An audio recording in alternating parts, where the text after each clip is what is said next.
This tale of Tabletop Triumph comes from none other than yours truly, and it's a story of how myself and a couple of my friends got our gaming socks blown off by a beauty who turned out to be a real beast at the gaming table. Before we begin, please consider subscribing, and if you do like it, leave a like on the video. That said, let's go. These events took place back in 1992, so some of the details have faded with time, but the important ones remain. Over a local dial-up BBS I worked for, I met a fellow gaming nerd who shared my interest for Cyberpunk 2020. We'd only ever talked via text chat online and later by phone, but had gotten friendly enough with each other that we decided we had to meet up for a tabletop session. I decided to invite a couple of friends of mine over to my place for the session. We were all big fans of William Gibson's cyberpunk works, and I thought it'd be a lot of fun to involve them. They were, like me, big tabletop gamers and excited by the idea of entering a Blade Runner-esque, gritty, near-future world, so they jumped at the chance. The players, whom I'll refer to as John and Paul, showed up early and set about to making their characters. An hour or so before the game started, I got a phone call from my new acquaintance, whom I'll call George, which I guess makes me Ringo. He said he was headed over, but would we mind if his girlfriend came over?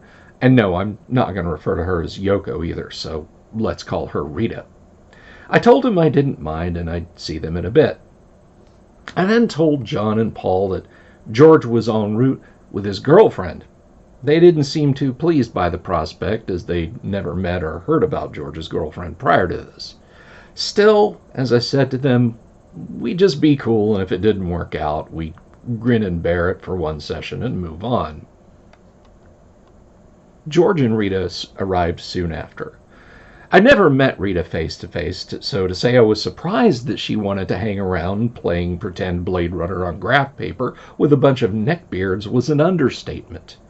But, being an awkward dork, literally the first thing out of my mouth was, hey, if you want to watch TV or something, or there's some magazines on the coffee table. Yeah. In retrospect, if she'd laughed in my face and asked George to leave right then, I wouldn't have blamed her. But she didn't.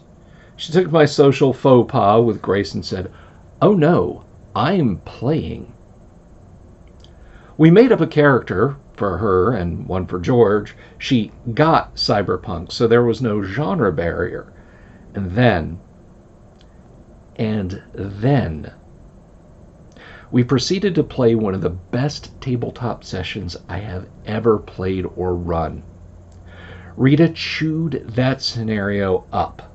She played a cold-blooded street mercenary and wore the role like a comfortable set of clothes. George ran a media type, think Matt Frewer's character Edison Carter with a healthy dollop of rave culture. Paul was the party's hacker, and John was a second hired gun. The more detailed specifics of the scenario I ran aren't super important, but the outcome is. In meeting Rita, we'd had a lot of preconceived notions about gaming shattered and swept away, and it really opened our eyes. When George and Rita left, myself, Paul, and John just looked at each other, not in the sense of, wow, women play RPGs too, but in the sense of, damn, she was an amazing player. And that had nothing to do with her sex either. She was arguably one of the best role players we had ever seen. This started a years-long friendship between myself, George, and Rita, culminating with George being my best man at my wedding a decade later. We've drifted out of contact now and again, but I'll forever fondly remember the night the blonde street samurai walked in and rocked our tabletop world. Hey, I hope you all enjoyed this one. Let me know in the comments below if you did, and if you have a tale of Tabletop Triumph you would like to submit to the channel, you can email me at the address in the description or post it up in our Discord, also linked below. Thank you, and have a positive gaming day.